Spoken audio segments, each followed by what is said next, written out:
నామానికి మహిమ కలుగును గాక. అపోస్తల కార్యగ్రంథము 2వ అధ్యాయము 43వ వచనం అండి.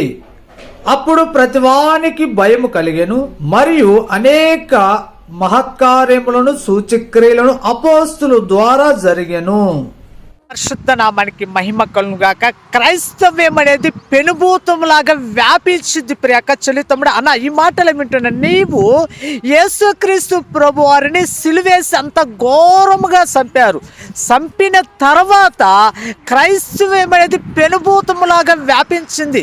తరతరాలు భూమి మీద ఎన్ని తరాలైతే ఉన్నాయో అన్ని తరాలు ఆకర్షించబడటానికి యేసుక్రీస్తు ప్రభు తయారయ్యాడు, సిద్ధపడ్డాడు మరణానికి. ప్రకచలితంలో క్రైస్తవ దోలుకి రావద్దండి. ఎంతో ప్రేమతో చెప్తున్నా, నువ్వు ఎంతైతే క్రైస్తవాన్ని హింసించాలని ఎంతైతే ముందుకు వస్తున్నావు అంతగా దేవునికి నువ్వేం చేస్తున్నావు తెలుసా? సేవ చేస్తున్నావు.